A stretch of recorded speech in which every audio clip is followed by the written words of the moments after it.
that allows, I've been on there for, we have no dissension, like it's really great. But we brought new people in, like I'm not sure anymore. I was for a long time. But now there's others. We have a president and vice president, and they're for support. And I want stuff, but I don't want to be making all the executive decisions anymore. Someone else, we need renewal. But my point is that there's no dissension. And that really helps a lot because it's just like lacrosse was did. There's no issue. It's like lacrosse, yeah, of course. What do we want to do? Yeah. How can I give it? Yeah. Like people come to us to do things, but we do this, yes. Unless there's some like I did people like facilities and I got them grants and stuff. It's amazing. Because sometimes it's just like it's a little bit of my effort. A whole bunch of it. Now I go down there even morning and there's 30 every day. That's why every single day there's like 30 people. Yeah, it was. I remember it was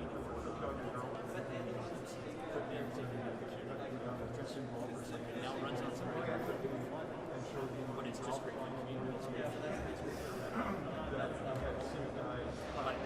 It's the kind of stuff you would never do with we just do shit. We don't have to meet some policies. We just email, have a meeting. Hey, so and so, yeah. Some guy wants to play hockey. Yeah. Well, a lot of institutions. Yeah. I mean, we're small. I don't think there's a lot of stuff, but for our little communities, but also a guy with and there's no essentially screwed. And there are people.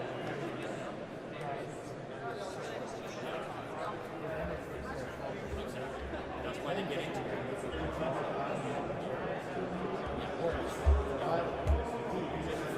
Because I like to read stuff.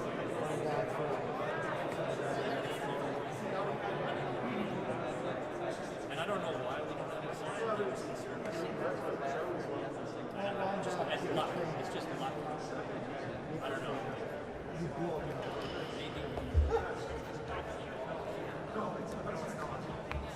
But yeah, you get joined because they want to and they're making having some authority.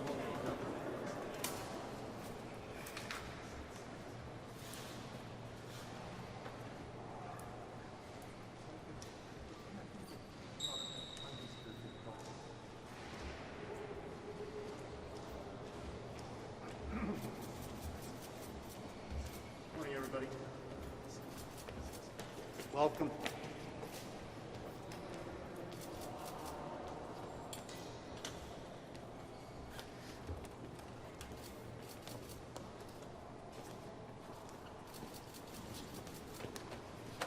It's an exciting day for these gentlemen, but on a somber note, I have to offer on behalf of our team our condolences to our caucus chair, the MLA for Riding Mountain, Greg Nesbitt, on the passing of his father. Greg, we're thinking of you. We're thinking of your many friends and family as well, and we offer our support and our thoughts and our prayers. We have a returning member that is very familiar to all of you, Ralph Eichler, who comes with tremendous background in the ag sector. It's not a new portfolio for Ralph, and I know he'll embrace the challenges very readily. His learning curve is going to be steep and not as necessarily challenging perhaps as the other two gentlemen I'll introduce shortly, but I want to say a special thanks to Ralph, his family, for his longtime support to the people of Manitoba, and this portfolio is one that I think is especially important not only to Ralph and to us, but to the people of Manitoba. So thank you very much, Ralph, for taking on that challenge again. Dr. Al Ajmodieh comes to us with a tremendous record of service, not just since his election to office, but long prior. He's an accomplished and successful business person, really in many respects, truly a self-made man. Strong Métis heritage, very proud Métis person. I know that his belief in reconciliation and the actions that we must take and have taken and will continue to take is a very important part of him taking on this new portfolio. And I say to Al, thank you very much. Al has faced, as some of our caucus members have, as all of us sometimes in our lives do, has faced some health challenges in his life, but he's a healthy guy now, vigorous and ready to go. And Al, thank you so much for taking on these challenges. Exciting time and an exciting opportunity for us in this time as Manitobans and as Canadians to move forward on reconciliation in a real way. And I look forward to Al's work on this file, as many of our other cabinet ministers are also going to be involved in partnering on aspects of this file with him. John Reyes is a proud Manitoban, a proud Filipino Manitoban, but he is a proud self-employed business person. That was his record before entering public life. He's also well known to Bomber fans as an official, and he has been a leader in the Filipino business community in many ways for many years prior to his entry into politics. Since his time in coming to elected office, John has served us as the military envoy, and he has built such a strong rapport with military people, military organizations, and all of us who support the work of our troops here and abroad. Appreciate John's work in many files. Each of these gentlemen has been a strong contributor to our team in government, in opposition prior to our time in government also, and I want to say thank you to them for taking on these challenging roles today. We're proud of you.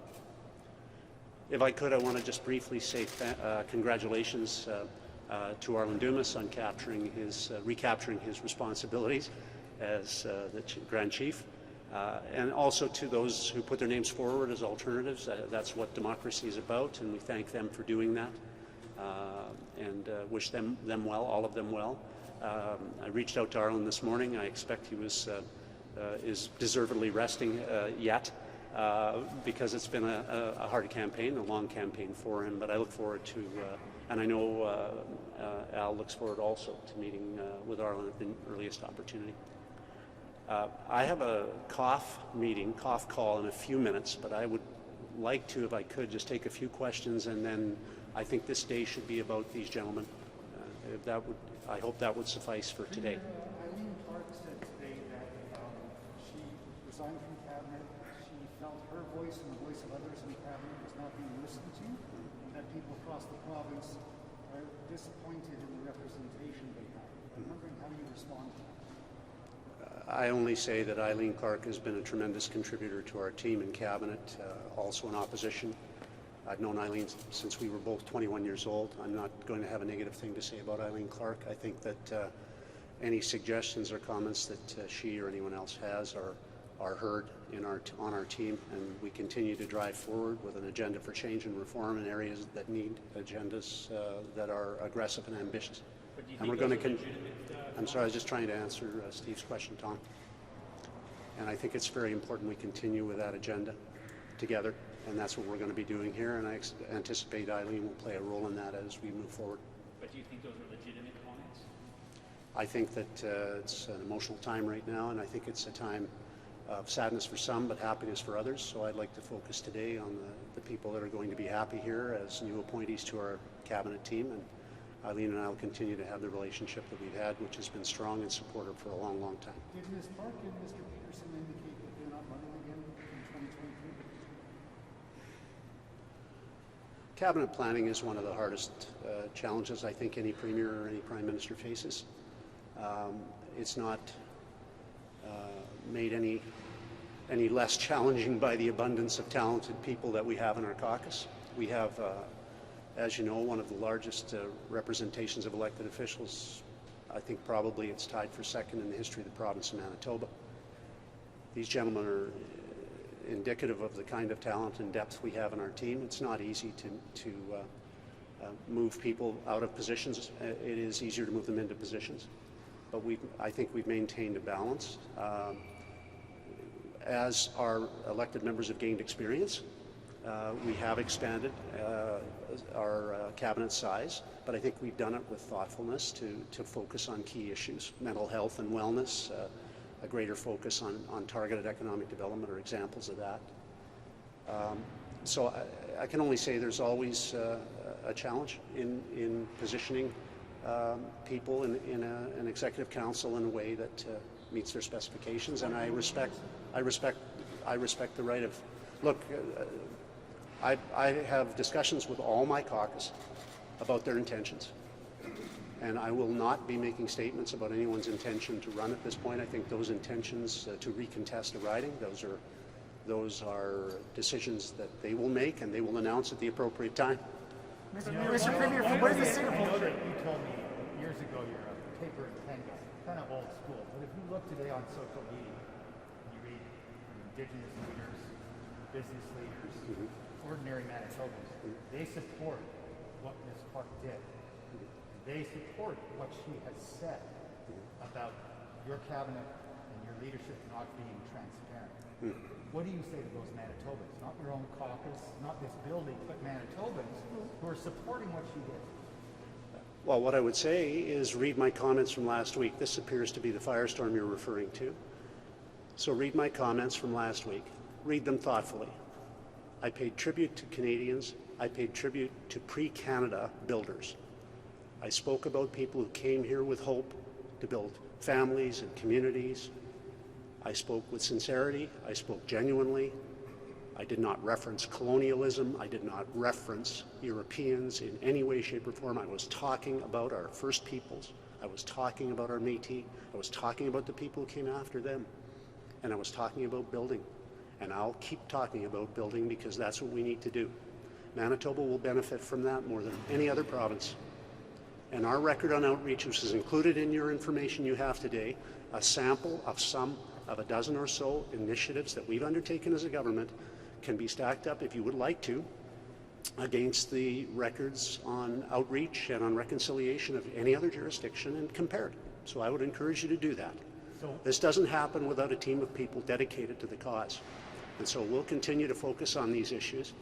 Truly, we have made some progress, but there is much more work to do, and I am excited, and I know this team is excited to make that progress happen. So they misinterpreted, we misinterpreted, everybody that's commenting on this misinterpreted your words. Well, what I'm asking you to do is to look at the interview, read the text, and ask yourself if the remarks are justified or not. You're objective journalists, so please do that. Mr. Premier, you said that people came here newcomers and they had no intention of destroying. How do you square that with the historical record? That newcomers did come here with their officials and they destroyed the lives of thousands of years ago, people came here as newcomers, thousands of years ago. We in Manitoba demonstrate partnerships.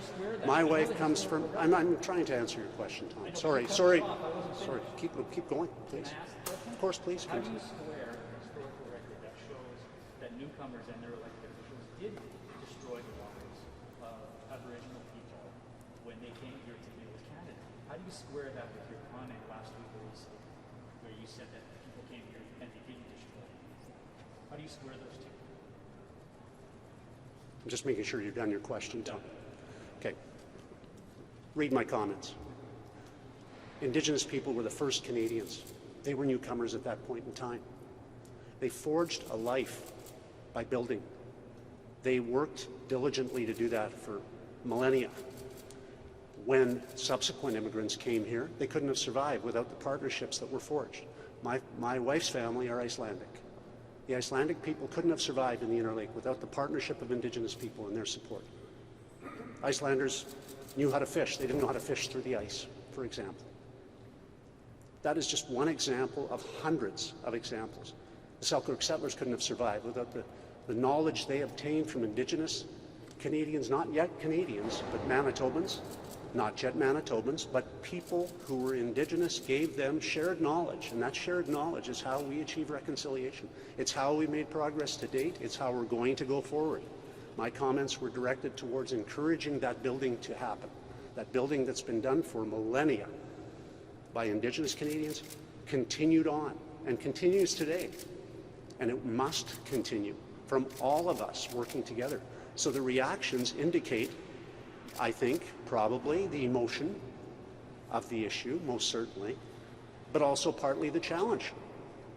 That when anyone speaks on these issues, there is a danger that they'll be harshly criticized. And most certainly I recognize that. I've recognized that for a long time. I've been harshly criticized for pushing for Indigenous women's property rights 20 years ago. I was working on reconciliation and talked to fellow journalists or former journalists and asked them. Talked to Mia Rabson, talked to Mary Agnes Welsh, asked them if I was pushing hard on Indigenous issues 20 years ago, and they'll tell you absolutely he was. And I'm not going to stop. So I understand these are difficult and emotional issues and times we live in, but I think we have to seize the opportunity to move forward. We have to seize the opportunity to reach out with an open hand, not with a clenched fist. We can work together, and Manitoba has the chance to do that now. Mr. Premier, what Don't does it read say? my comments with an open mind and ask yourself if it could not be interpreted to be more an invitation to build than a defense of anything colonial. I have not used that phrase or word. I see it in a headline today in a major paper. It's not what I'm about. It's not what I've been about. Mr. Premier, you said yesterday that you've known Eileen Clark since you were 21. You love and admire her. You recruited her. What's it say to voters, though, that she is saying you don't listen, change is necessary, and people aren't happy with their representation? What does that say to voters? Well, I can only say consider the reality of the challenging times. Consider the reality of the stresses of the responsibilities Eileen has performed and faced I think so well for half a decade. Consider those realities. Put things in context. I met Eileen when I started teaching in Gladstone. I know her well. I care deeply for her and for her family. I have tremendous respect for her. You won't get a negative comment from me about Eileen Clark ever. Mr. Premier, last week, Three Nations declared a state of emergency after 9 young people died within their lives in the past 14 months. They're asking for urgent provincial help. What is your government prepared to do? Well, again, I expect that we're going to be undertaking to do measures that would be appropriate in the circumstance. These are sadly not new events. We know that, and so I'm going to leave it to the minister on his first day to tackle his portfolio, as I have, and we'll continue to do everything we can in our power to address these issues. Some of these issues are of long standing, as you know, and they're not going to be solved overnight. But we need to keep working on them. I have a call with the premiers and prime minister later this afternoon, and these are I expect some of the issues we'll be touching on again. Mr. Premier, I'll give someone else a chance. Sean, if you don't mind, I'll just give someone else a chance. I don't mean to cut you off. I didn't mean to cut you off before, Tom. Premier, your comments last week aren't the first time that you've gotten this kind of a response to your views on Indigenous people. So I'm wondering, in your view, what is it about your comments or your beliefs that prompts a sort of a reaction so many times? Well, the most recent criticism was on the shutting down of a pot store. I think that's the most recent one. I think was misrepresented in an article in one of the papers today that I had criticized the federal government for supplying Indigenous communities with vaccines when the opposite was the case. Misrepresentation, factual misrepresentation in an article in a newspaper doesn't help anything. I actually made the case that Manitoba, with the highest number of Indigenous people and vulnerable people in the country, deserved an extra allocation of vaccines. I made the case that they should be addressing that issue federally, and they did, with 30,000 additional vaccines, and I thank them for that. But factual misrepresentations don't really help to support the arguments that are being made by some columnists. how do you react? The elephant in the room is that you're a leader that leads in isolation and that you do not consult. As Clark alludes to this, a lot of people were saying, really, are you a consultative leader? That everybody in your caucus and Manitobans have a say in this government? Well, you've created a contrary narrative, I suppose, in some respects with this case. But I suppose, it's the price of leadership to make decisions. And we're in a pandemic. And so there is no doubt that I've taken actions and I've made decisions because that is the responsibility I stood for office to fulfill. But there is also no doubt that we have a strong and very cohesive team in government, and that we are friends and we are loyal to one another. We've held together with all Manitobans, frankly, over the last year and a half, but before that, in opposition for a number of years. everyone has their own style. I'm probably far less brusque and far more consultative than I was when I started in this job. I recognize that, but remember, I came into this job when no one else wanted it, when we had half as many MLAs, when we were dead broke, and when our ridings weren't well organized. And so I've tried to build our organization as a political party, and I've tried to do my best to pull a team together, and I'm proud of that team. And I'm today even prouder of it, because I think we have some incredible people, and I think you have 3 of them in front of you today, and you may not think 4, but that's fine. I'm fine with that. Blaine Peterson's announced that he's retiring on Twitter. I'm just wondering, did you ask him to stay on? We're in the middle of a drought and our agriculture minister is being switched out. Again, I'm not going to talk to you about my conversations with my colleagues. That's something I haven't done and I try not to do. I think we should respect the decisions. In this respect, I hope you respect mine. And on the drought, we're switching the agriculture minister in the middle of a pretty bad drought. It's never an easy time to do these changes. We move from crisis to crisis, it seems. Yeah. So there's never an easy time. Why is Mr. Peterson the one to do that? Well, again, we have these discussions, we make these decisions, and they're not easy decisions.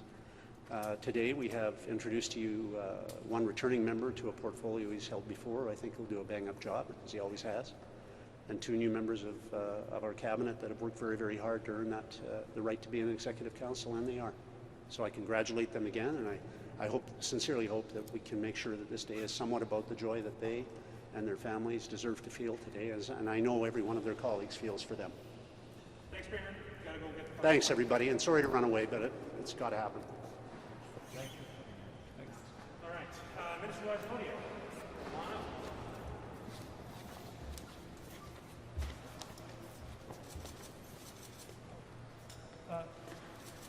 Are you speaking or are you taking questions? Well, I would just like to say how honored I am to be here on Treaty 1 territory and the homeland of the Métis Nation.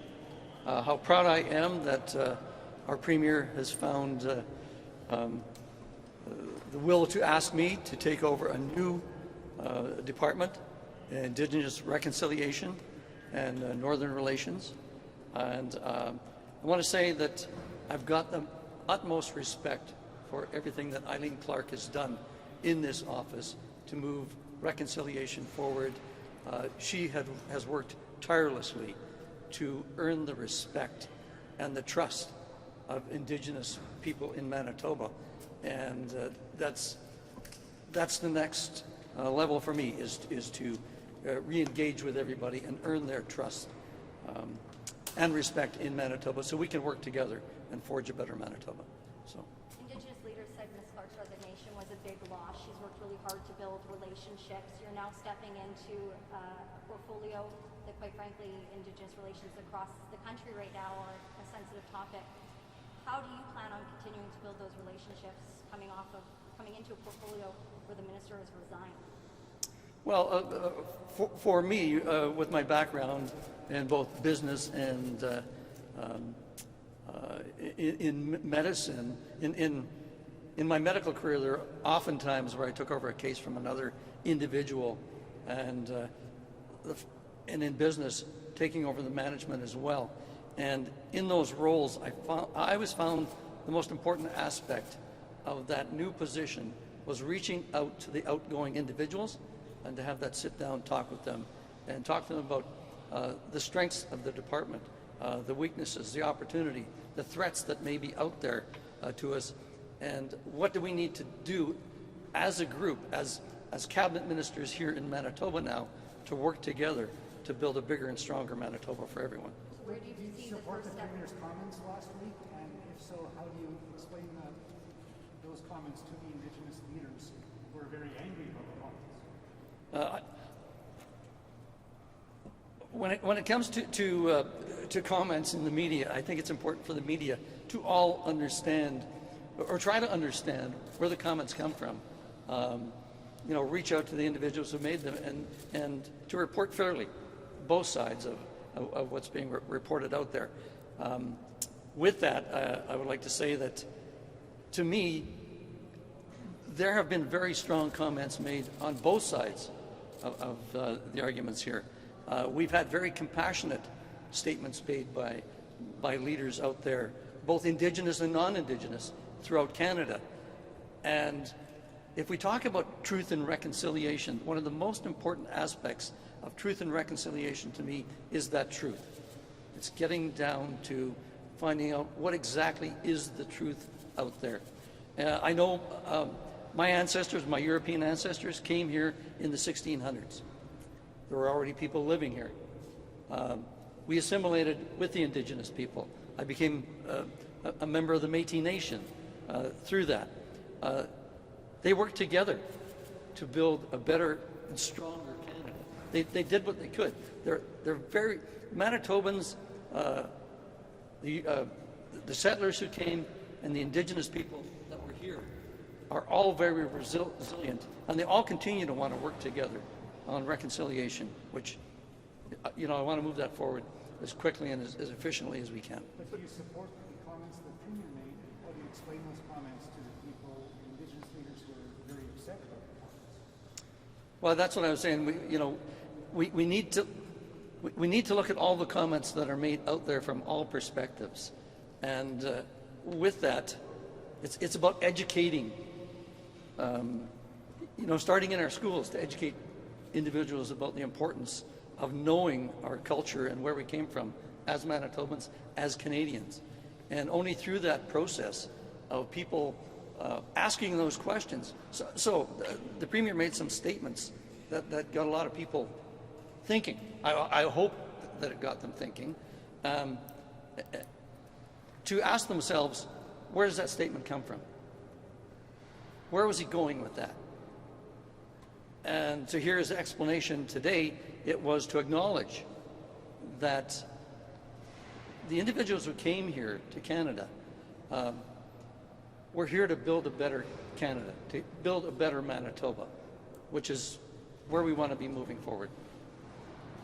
So what's your position on the residential schools then? Is it good intention too? I'm sorry. What is your position regarding the residential schools? Is it part of this good intention to build a better Canada? Well, residential schools, I had, being Indigenous, I heard the stories my entire life of the treatment of individuals in residential schools. And I think at one time in the 1900s, the federal government had actually hired a doctor to look at the situations in residential schools. His last name, I believe, was Bryce. And he did his reports and came back to the federal government and said, we have a very high death loss in our residential schools. And the reasons he pointed out were there was malnourishment in the schools, there was overcrowding in the schools, poor ventilation, TB in the schools, which accounted for a lot of problems in those residential schools, just the physical environment that the children were placed in. Would I want to see my children, my grandchildren, taken away from me and put into an institution? At the time, I believe they really did think that they were doing the right thing. In retrospect, we have to acknowledge what's happened in our past and do what we can to not only to acknowledge, but to recognize. And our government is doing more than our part with Truth and Reconciliation as calls to action. 94 calls to action through the Truth and Reconciliation Committee. And Manitoba has gone above and beyond those recommendations, and we will continue to move above and beyond those recommendations made by the Commission. Minister, for these two sides, How you just describe residential schools, how is that not an example of newcomers and their governments attempting to destroy the lives of Indigenous people? Well, at the time, I think the intent was there they thought they were doing the right thing. In retrospect, it's easy to judge in the past, but at the time, they really thought that they were doing the right thing. I'm saddened by the fact that it took so long for individuals to recognize that process wasn't working and it wasn't the right thing to do.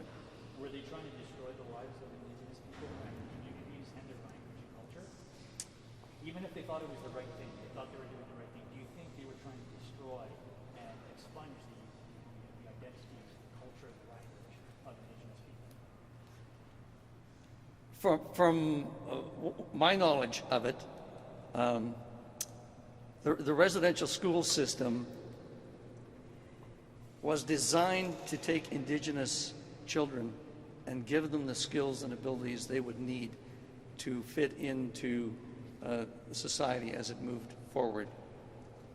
So, Do you think that was the policy? Do you think that was the intention of the federal government to do that? To just give them. I am an honorary witness for the Truth and Reconciliation Commission. I listened to the stories of the survivors. yes. And I cannot accept you saying what you just said about residential schools. It was the express intent of residential schools to kill the Indian in the child. It is not cultural relativism. It is not revisionist history for us to say that that was wrong. Any right-minded person at the time should have known that it was wrong. Many did know and speak up against it. And if you are to take your job that you've been appointed to by Mr. Pallister seriously, starting today, you have to change that thinking. I look forward to working with you in the future as the leader of the opposition. We'll give you a chance, but you can't be out here defending residential schools if you want to work with Indigenous communities. Killing the Indian in the child was wrong. That's what they talked about at the time when they were started, when they were run. We all know that that was wrong. So you have to move past that.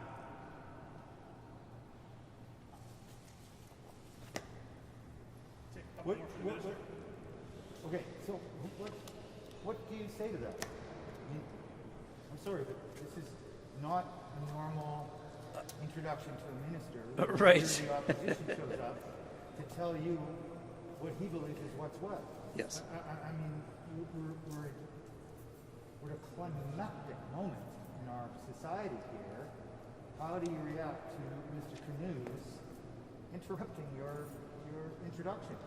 It goes back to what I was saying about trying to get down to the truth as to different perspectives were held on both sides in history. And we, and you as reporters, need to do your jobs to get down and research as much as you can to find out what the truth was in those situations. So and that's part of my job. What do you believe the truth was? Like these are softball questions. Yeah. What do you believe the truth is, sir? Yeah. You're the new minister. With These are regard softball to questions. residential schools, what do you believe the truth is? What do you think the truth is? To assimilate Indigenous people into the non-Indigenous culture. And was that an attempt to destroy their culture? They didn't allow them to practice any of their cultural beliefs when they were in the Indigenous schools, which it's important that we recognize that happened and do what we can to bring that culture back and to teach that in our schools today. That we need to acknowledge what happened in the past and work together to move beyond that as a team. Last one from Minister. Sorry, Mr. Minister, I'm still not clear on whether or not you support Premier Pallister's comments from last week. It's a yes or no. Do you agree with him? I'm just not. I still haven't heard that answer. It's a pretty simple one. I'm sure you must have been prepared for this question today. It's a yes or no. I believe that he was trying to tell everybody that everybody that came to Canada was trying to work together for a better Canada. That's truly what he believes. At anybody's expense? You think that was at anybody's expense? Build a better Canada for newcomers coming here, but is that at the expense of Indigenous people that were living here? Do you think? Indigenous people did suffer because of what happened in the past. There's no doubt about that. And it's up to us now to acknowledge that and recognize that truth and say, what do we as Indigenous people now expect from a government moving forward, and how can we work together with that? So what you're saying is that the media and Indigenous leadership and a significant number of Manitobans misunderstood Premier Pallister's comments. Is that correct? Well, I often, I have an extensive background in education. And one of the problems that you have in education is you have a professor standing in front of you and he's giving you a lecture. Now, in order for me to understand that, I've got to encode what I think that professor is saying and put it into my mind. And then to answer a question on the test, I need to go back to that vault, decode it, and put it back into what I thought that individual was trying to say. And what I'm saying is it's important for everybody to try and understand all the aspects of the statements that are made. And if you don't understand, reach out to those individuals and say, I'm not really sure what you meant here. So a significant number of people in Manitoba and the Indigenous leadership that have criticized Mr. Pallister's comments had to decode, as you said, what he said. But I still... For themselves. For themselves. And I still will return to my question. You believe that those people misunderstood his comments, correct? Yes or no? They misunderstood him? From what he said today, yes. Thanks. That's it for Minister Latimodier. Can I just get a comment on how you assess the file so far? I hate to interrupt, but we haven't actually asked you about your file. There's spikes over VLTs, over pod, over everything. Okay. Thank you. Good morning, everyone. Very happy to be appointed the Minister of Economic Development and Jobs. I want to thank Premier Pallister. I also want to thank my predecessor, Minister Ralph Eichler. I'm looking forward to this position as an entrepreneur myself, former entrepreneur. I'm very excited to get our economy back on track for growth, but first recovery. So hopefully you get more vaccinations. That'll open our economy even more. So if there are any questions, here I am. How do you assess the handling of the file so far?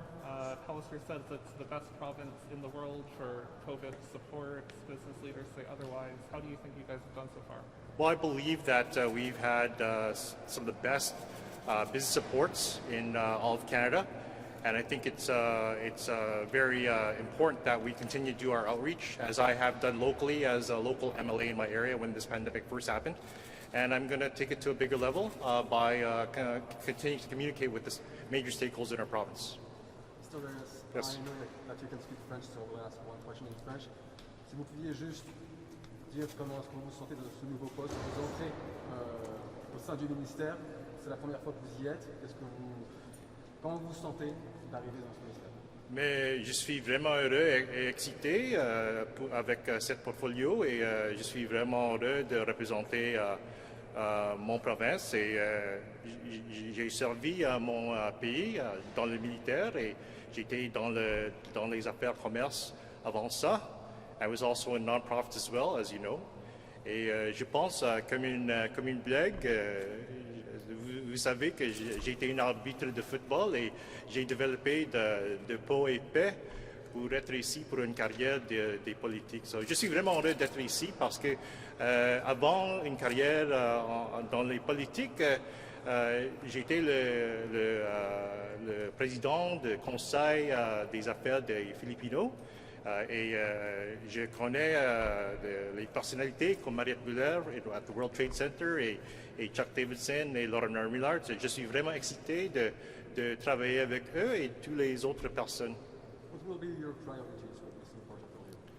I think the priorities will be, first of all, obviously recovery, because recovery means getting our vaccination numbers up and communicating that with all Manitobans, I think every department, and that'll be opportunity for growth. But I'm ready to get to work. Minister Eichler is going to brief me on some things, and I understand we have a meeting later on this afternoon, and I'm very excited about that. Minister, the ultimate expression of dissatisfaction with the job is to resign, especially when you're in public life. And Ms. Clark did that, and she said in part because she felt her voice wasn't heard in cabinet. I'd like your reaction to those statements she made, an expression of your confidence that your voice was heard. You know, Minister Clark and I, we've served when I was the envoy, and she did her file. She was assigned her file back in 2016, actually, she pointed out when I saw her in Gladstone, I did a Legion tour last year, that John and I have actually been in these roles since we formed government, and I can honestly tell you that I have nothing but the utmost respect for Eileen, and all I can say is she's first class, and I think very highly of her, and I always will. Support the Premier's comments that have become controversial. Do you believe that people misread, misinterpreted, or got it wrong? I think as politicians, and just by also by being objective, when you hear comments that are made by politicians, it's very important to be objective of it, and people are going to form their own opinions. So I'll just leave it at that. Anybody else for Mr. Reyes? Thank you, merci. Ministerial, come on down.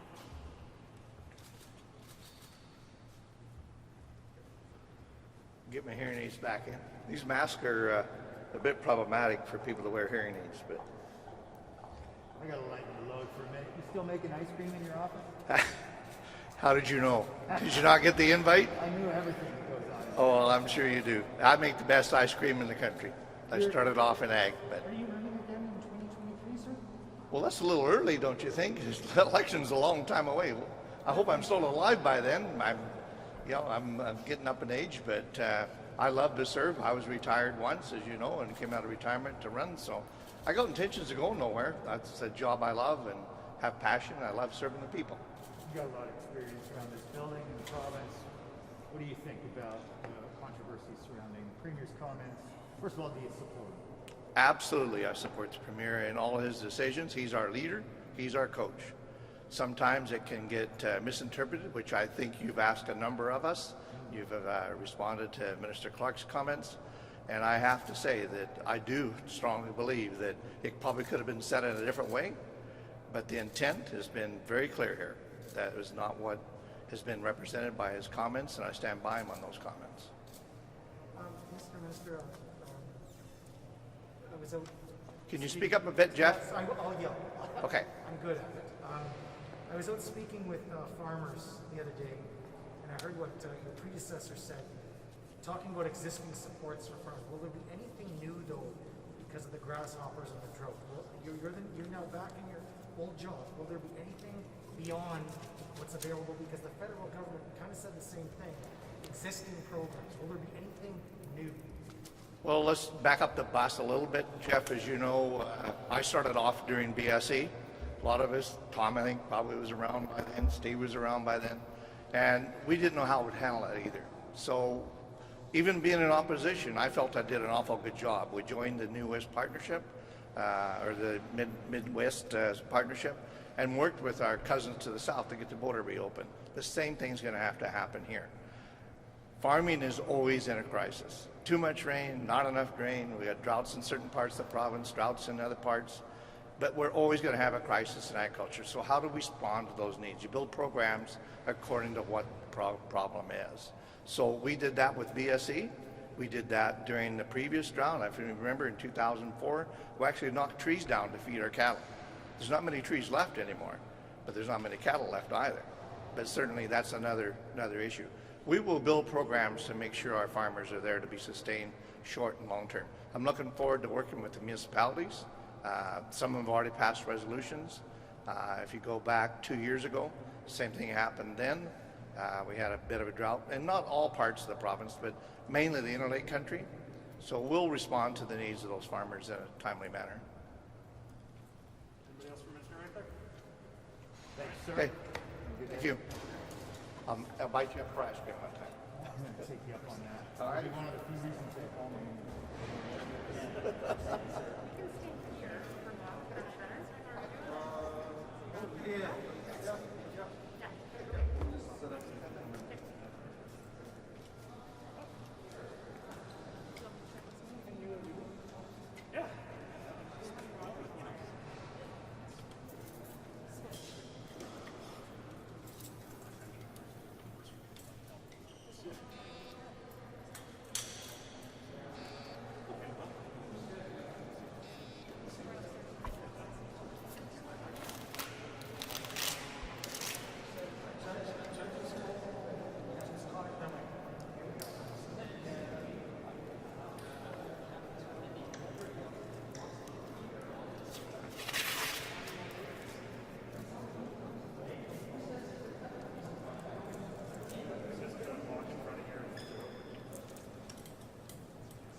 Sounds good. Great. Thanks. I think we'll find it anyway.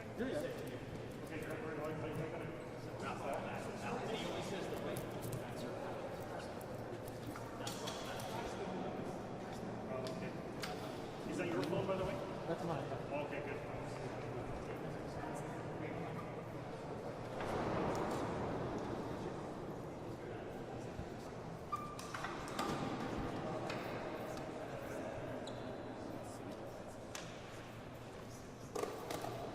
Will you still fulfill the commands? Yeah, we're doing, yeah. Is this Wab? Wab's coming at noon, I think.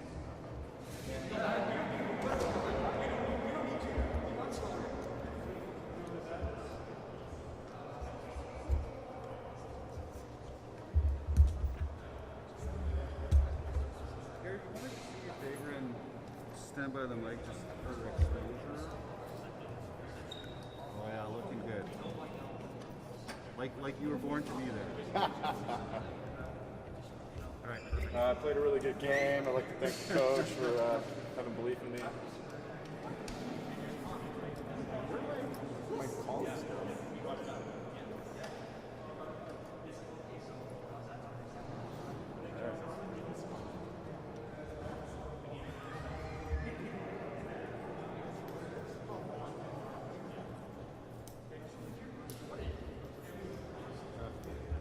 Bob couldn't give me a heads up that he was going to do that. I'm up upstairs. Just get a wide shot. Somebody got that. I give him a thumbs up when I walk past him.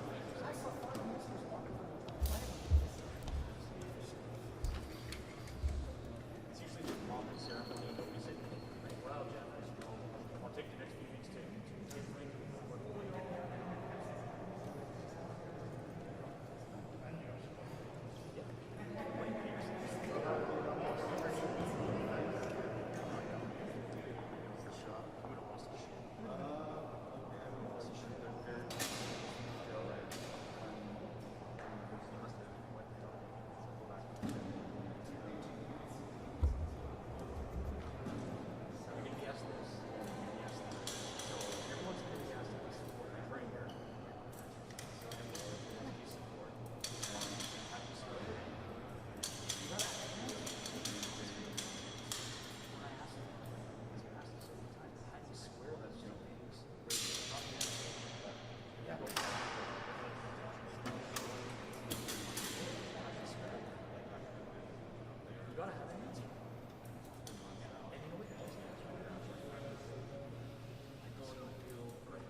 Whatever you want to give them, like something. You don't even have to say I apologize. I'm not how you would say I chose the wrong words. It wasn't what I intended. And you contradict yourself. I mean, you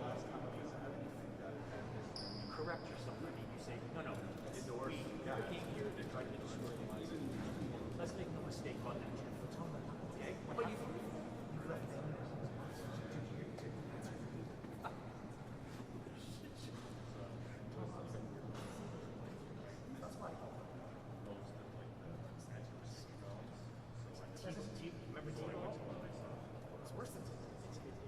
it's a beach ball.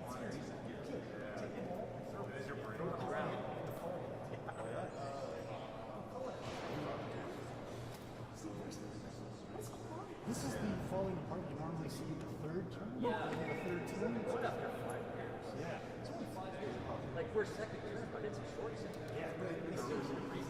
Someone says This new competent I was. I take that back. Oh, you said it too? Well, no, I just said it's. You were here. Yeah. No, I retract everything I said in that room. I retract. I didn't know he was that angry. Nice to see somebody regret their remarks and be open about it. I really thought he was talking. That was very. That was like right from your question. Like you were asking a real simple, easy. He started just like you support, and he all choice of his words and how he was fumbling right away. I went,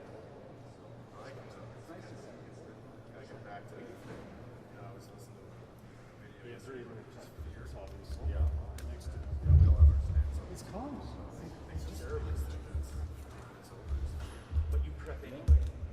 You have to prep. Yeah. And I mean, my question was the obvious one, right? Yeah. It's like, do you support them? Yes. And if so, how do you explain that to Exactly. Indigenous? No, I mean, you know those are coming. Asked it twice. You know those are coming. You need to have an answer. See, I could have smart. He probably could have said it differently, Yeah. but I think he could have said it.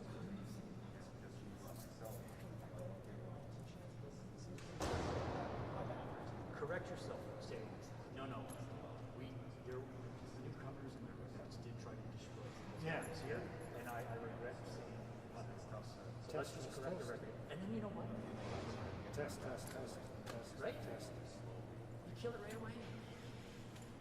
But he doubles down twice. That's just virtual signal. Sit in the confessional. And the shit. Yeah, you know, I like kind of kids, right? Like some of the kids that can't really understand. Well, I can't relate to that. Oops. Well, it's just geared up to like kids. Actually, I don't think it's anything. That's Alzheimer's just. Oh, yeah. No, it's true. Well, hey, it's pretty. It's a lot, right? Wab Kinew, and then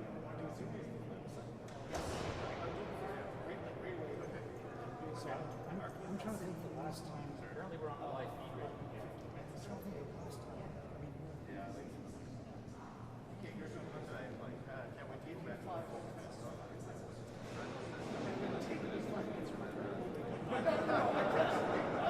so he's like, I'm like,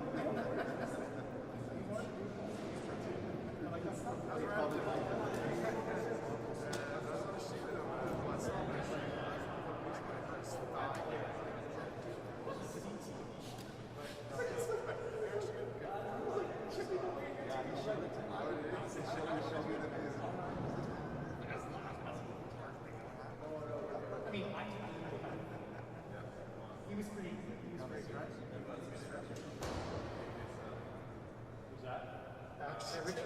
Who's that? Richard So I started to say, hey, I just talked to Sydney. And he says, sure, but I'm already doing an interview with Mark from Sydney.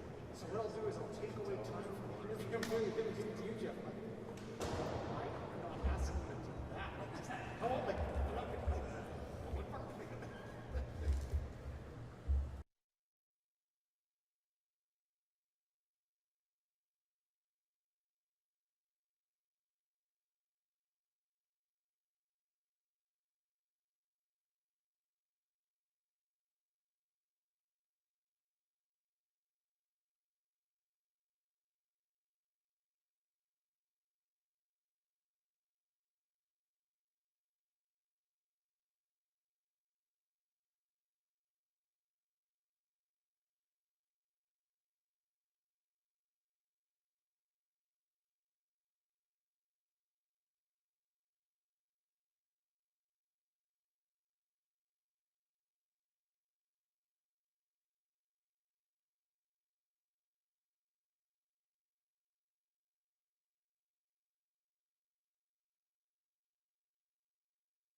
go.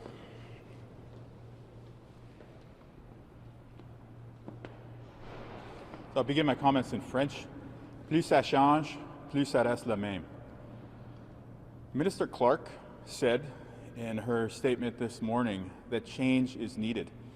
But what we just saw from the new minister sworn in is that change will not come from the PCs. Right now, Manitobans have a lot of things that are top of mind, and infighting within a political party is not one of them. Right now, Manitobans want a safe reopening and an economic recovery. They want reconciliation to respond to the disclosures from residential schools. And farmers need help with the drought. Right now, the PCs are not able to deliver on any of those things because they're distracted with their own internal issues and unforced errors. And so I think it's very unfortunate, yet unfortunately, it's been par for the course. We've had 2 cabinet shuffles in Manitoba, not just during the pandemic, but within the last 7 months of the pandemic. The last cabinet shuffle was an admission of failure of the former health minister. Today's cabinet shuffle is an admission of failure of the premier. Clearly, we do need change, but we've seen today that change will not come from the PCs. I'm joined by my colleague, Malaya Marcelino, who is our spokesperson for Status of Women, and also our critic on public affairs. So I'm going to introduce her to make a few comments about the shuffle as well, and then we'd be happy to take any and all questions. So Malaya, please.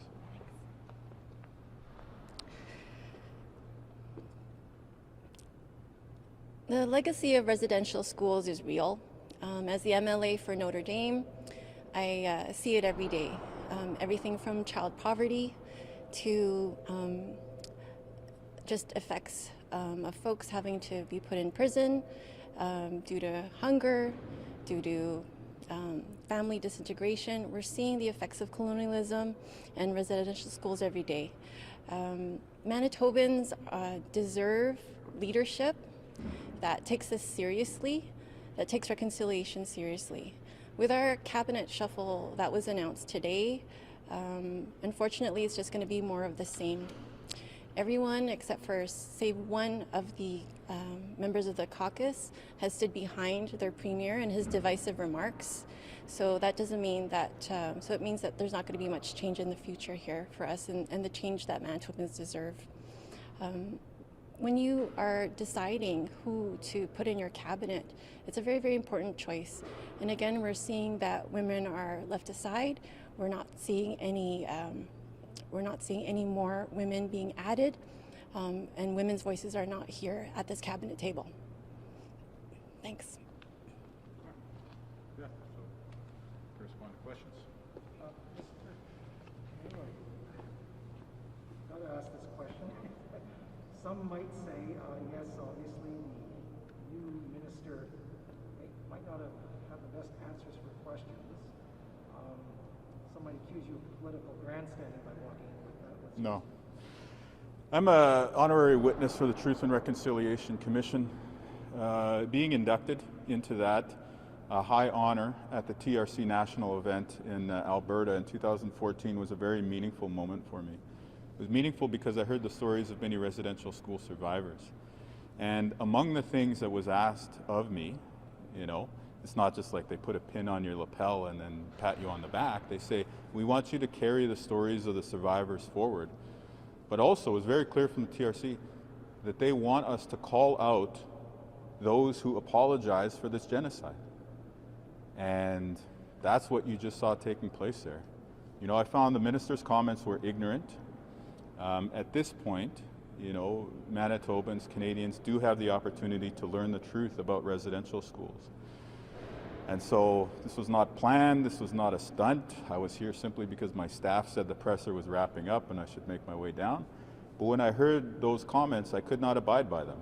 And so I had to correct the record, and I had to tell the minister that he needs to dramatically change his thinking on residential schools. I would hope that you note that I also took an educational approach.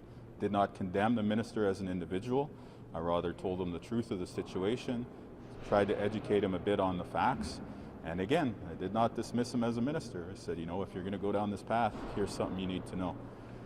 So again, I think at this stage, all Manitobans and Canadians have been moved by the disclosures from residential schools.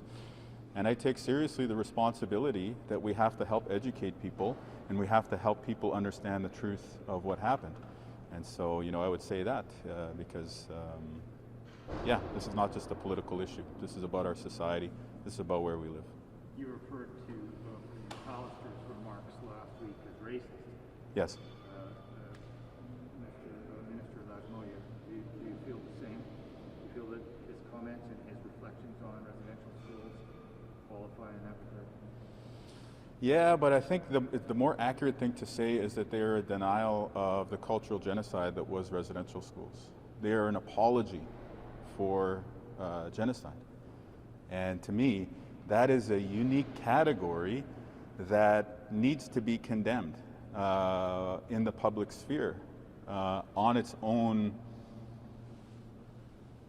milieu, because that sort of apologetic language, that sort of explanation is often used then to set up the further undermining of, in this case, Indigenous peoples, or in other contexts of other people who have experienced injustice. And so I think it's important for us to be really specific and accurate in terms of what we're talking about here. And so I found Mr. Lajmodier to be an apologist for the cultural genocide of residential schools. And we have to call that out, because unless we have a true understanding of the situation, we're not going to be able to move forward. And if we have an MLA who does not understand the truth of residential schools, it's going to be very hard to have a minister who can advance reconciliation. We heard the Premier yesterday and today multiple times say that he will not spruce up his language to make it clear, but that his statements last week were misunderstood or that were taken out of context. You were there for part of the press conference. Do you give him any room that that's a legitimate response to the criticism that's been all over the place, including his former Indigenous Relations Minister, Ms. Clark? At this stage, is everyone wrong except Mr. Pallister? Especially after what we've seen during the pandemic? It seems unlikely. So when we're talking about a misunderstanding, I think the lack of understanding comes from the Premier. And at this point, after having a minister leave the cabinet, after being in damage control for the past 24 hours or however long it's been, you would hope that Mr. Pallister would have started to appreciate the fact that he has made some mistakes. The Premier explained his comments by saying that Indigenous people came to the continent thousands of years ago. What do you think he's getting at with that? Well, similarly, that is another technique that is used to try and undermine the validity of Indigenous title, right?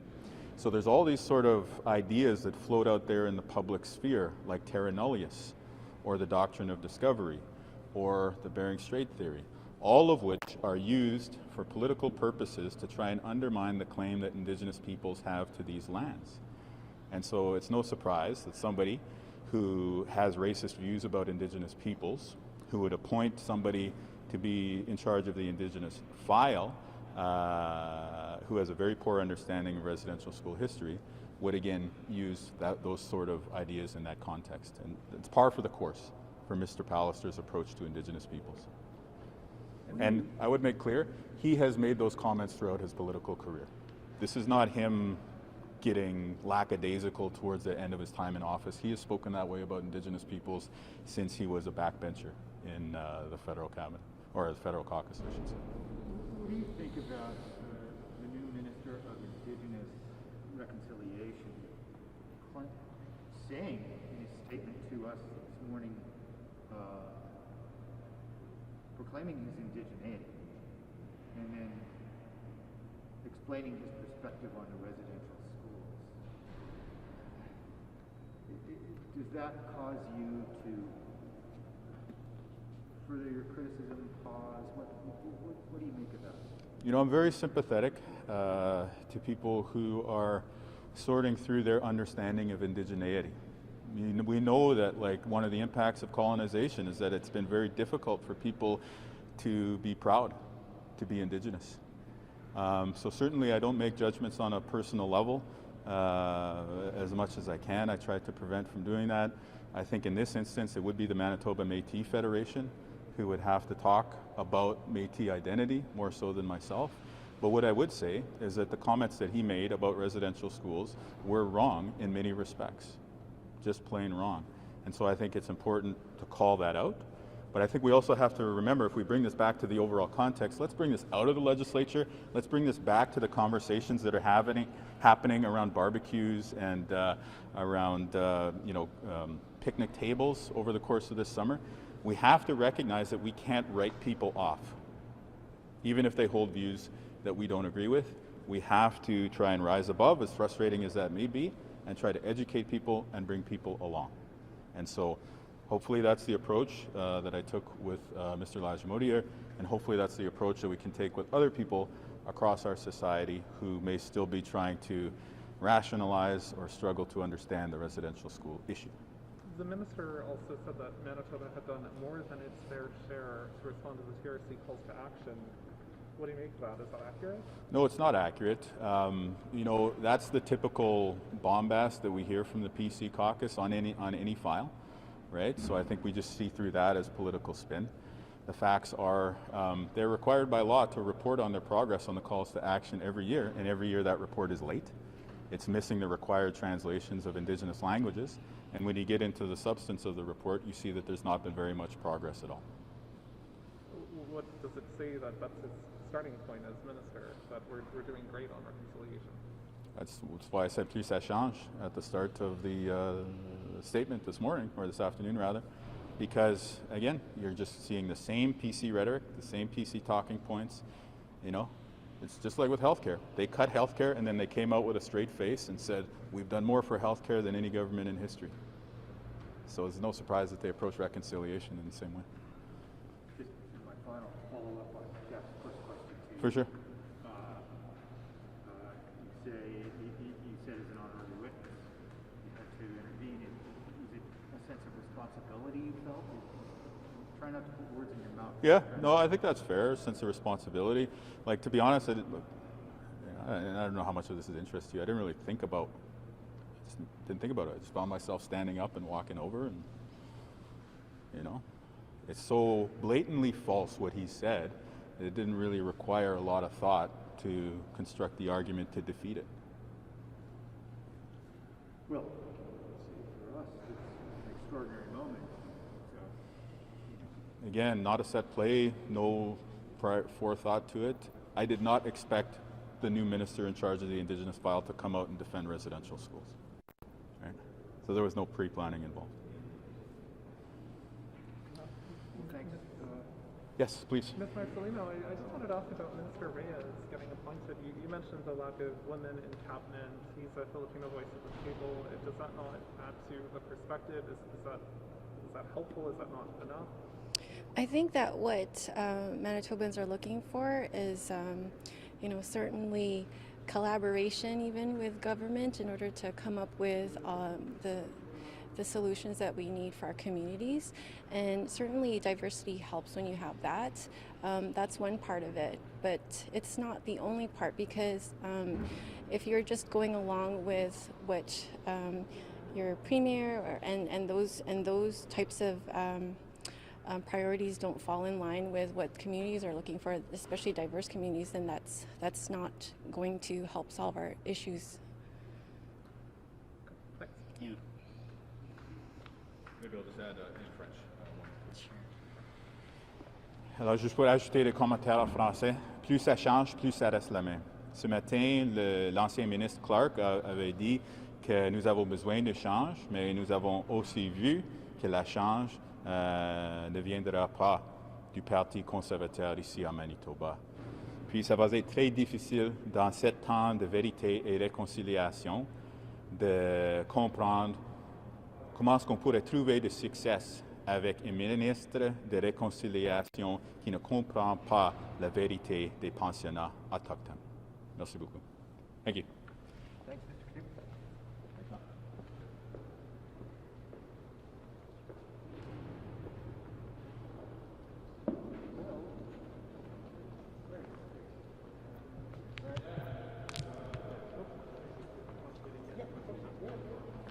Okay. Hi, everyone. I'll try to be brief. Look, I think it's clear that Minister Clark, former Minister Clark, she quit because she wasn't being listened to, and lots of other people have felt exactly the same way.